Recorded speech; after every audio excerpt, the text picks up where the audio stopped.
السلام علیکم، اپنے چینل پر آپ کو ویلکم کہتے ہیں۔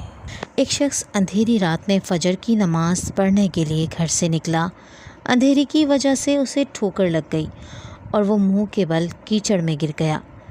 کیچڑ سے اٹھ کر وہ گھر واپس آیا اور لباس تبدیل کر کے دوبارہ مسجد کی طرف چل دیا۔ ابھی چند قدم ہی چلا تھا کہ دوبارہ اسے ٹھوکر لگی اور وہ دوبارہ کیچڑ میں گر گیا۔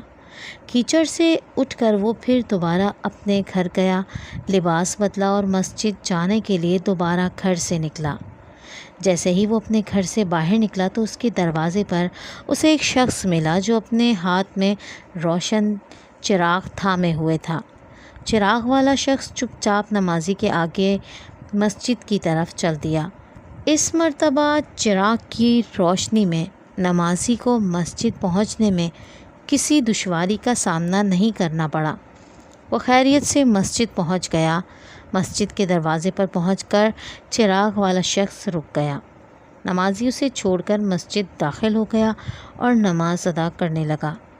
نماز سے فارغ ہو کر وہ مسجد کے باہر آیا تو وہ چراغ والا شخص اس کا انتظار کر رہا تھا تاکہ اس نمازی کو چراغ کی روشنی میں گھر چھوڑ آئے۔ جب نمازی گھر پہنچ گیا تو نمازی نے اجنبی شخص سے پوچھا، تجھے تو میری نماز رہ جانے پہ خوش ہونا چاہیے تھا، آپ کون ہیں؟ اجنبی بولا، سچ بتاؤں تو میں ابلیس ہوں۔ نمازی کی تو حیرت کی انتہا نہ رہی۔ اس اجنبی کی یہ بات سن کر نمازی سوچنے لگا، ابلیس، شیطان کیسے مجھے مسجد تک چھوڑ سکتا ہے؟ اس کا کام تو لوگوں کو بہکانا ہے۔ تو اس شخص نے بڑی حیرت کے ساتھ ابلیس سے پوچھا، تجھے تو میری نماز رہ جانے پہ خوش ہونا چاہیے تھا، مگر تم تو چراغ کی روشنی میں مجھے مسجد تک چھوڑنے آئے۔ ابلیس نے جواب دیا کہ جب تمہیں پہلی ٹھوکر لگی اور تم لباس تبدیل کر کے مسجد کی طرف پلٹے تو اللہ تعالیٰ نے تیرے سارے گناہ معاف فرما دیے۔